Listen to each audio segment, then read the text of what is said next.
Salut à tous, on se retrouve aujourd'hui pour une vidéo update dans laquelle je vais vous parler de 3 livres dont un énorme coup de cœur. On commence d'abord par Cheese Monkey de Cheap Kid. On est dans les années 50 et on va rentrer dans la vie d'un jeune homme qui arrive à l'université et qui va choisir un peu par dépit un cours d'introduction au graphisme. On va traverser sa vie juste pendant 2 semestres, sa vie à lui mais aussi la vie de son professeur, qui est un homme qui visiblement a quelques soucis à régler avec son passé, mais on va aussi découvrir une jeune fille qui a une vision très particulière de la vie, de l'art aussi et du graphisme et qui va nous la faire partager et elle semble un petit peu, il faut le dire, parfois complètement tarée, cinglée et folle. Vous l'aurez compris, on traverse simplement la vie de ces personnages. Le but du livre n'est donc pas d'avoir un début, une fin, de trouver une résolution d'intrigue ou je ne sais quoi.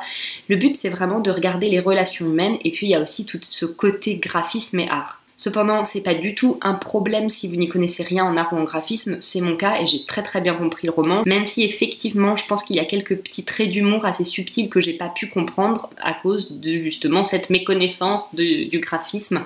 Les personnages de ce roman sont très riches émotionnellement parlant, leur vision est aussi assez sympa, on est presque dans un roman initiatique du passage de l'âge d'enfant ou de l'âge d'ado à l'âge adulte. Ce que j'ai aussi aimé, c'est que le texte, quand on lit le livre comme ça au premier abord, semble très familier, très simple, mais en fait en y faisant un petit peu plus attention, on se rend compte que c'est un texte qui est très travaillé, et ça c'est un coup de maître de l'auteur. Moi j'aime beaucoup quand les textes paraissent d'une simplicité déconcertante, alors qu'en fait il y a un gros travail derrière. Ça c'est pour les points positifs. Pourtant il m'a manqué un petit quelque chose, peut-être d'émotion dans le livre. C'est un livre que j'ai apprécié, mais c'est pas un livre qui me restera des années et des années en mémoire, ça c'est clair. Je vais aussi vous parler du premier roman, il me semble que c'est un premier roman, de Vanessa Barbara qui s'appelle Les Nuits de Laitue. Otto et Ada se sont aimés follement pendant plus de 50 ans.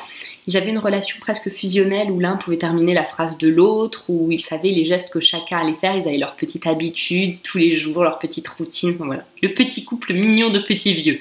Mais voilà, ils sont vieux et un jour Ada vient à mourir, Otto se retrouve donc seul et il sent bien que tous les gens du village lui cachent quelque chose, il semble un petit peu être le seul à ne pas savoir un énorme secret. Vanessa Barbara va vraiment jouer sur les codes classiques du polar mais aussi de la littérature. Elle va grossir les traits de ses personnages, les rendant grotesques et presque caricaturaux mais toujours de manière très tendre et très délicate et ça amène de l'humour et pas de la moquerie, vous voyez. Pourtant malgré toutes les qualités de ce roman, moi je suis un petit peu passée à côté. Je sais que je suis passée à côté pas du tout à cause du livre mais à cause de moi-même.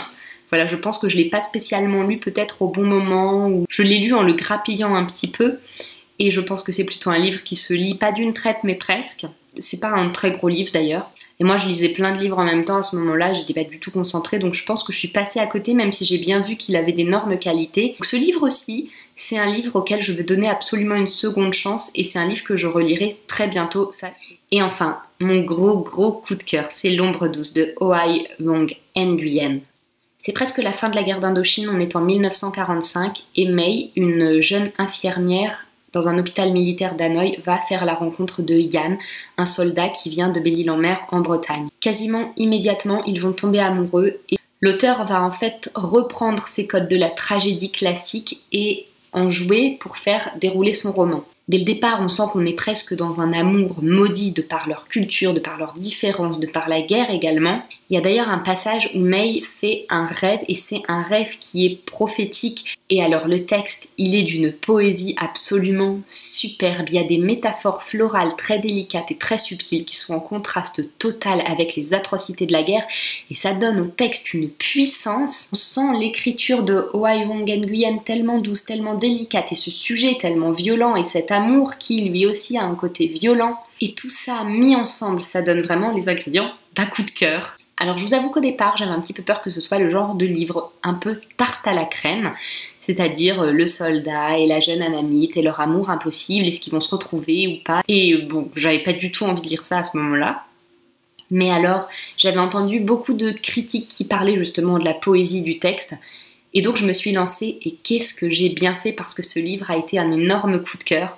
Alors comme tous mes livres coup de cœur, j'ai vraiment du mal à vous en parler sans m'emporter dans le côté et la poésie du texte, et c'est littéraire, c'est tellement beau et tellement bien écrit. En même temps, j'ai pas non plus énormément de coups de cœur, il y a beaucoup de livres que j'apprécie, que j'aime, il y en a très peu que je déteste fondamentalement, mais des coups de cœur, des vrais coups de cœur, ce livre qui vous prend aux tripes, qui vous bouleverse parce que les mots résonnent, parce que les mots, ils sonnent, ils ont une sonorité, l'histoire, elle prend un sens particulier aussi, j'en ai vraiment assez peu, je crois que ça doit être mon 3e de l'année, donc vous voyez, je suis pas non plus en train de vous saouler de coups de cœur tout le temps. Mais alors ce livre, il est tellement riche de poésie, de littérature, mais aussi riche de sens, parce qu'on va se poser des questions sur cet amour, effectivement, qui semble impossible parce que tragique, mais aussi sur la place de la femme à l'époque, mais aussi aujourd'hui, sur comment est-ce qu'on fait des choix et ce que ça engendre. Il y a aussi toute une question de jusqu'où on est capable d'aller pour sauver ce qu'on aime. Et donc, comme vous l'avez compris, je vous conseille absolument de les lire. Voilà, j'espère que vous aussi vous faites de très belles découvertes, que vous avez quelques coups de cœur et pas trop de déceptions littéraires. N'hésitez pas à partager tout ça en commentaire, puisque le but de la chaîne, c'est vraiment de pouvoir partager nos lectures, notre avis dessus, ce qu'on aime, ce qu'on n'aime pas, nos attentes de lecteurs, etc. Je vous souhaite donc de belles lectures et je vous dis à la prochaine. Bye!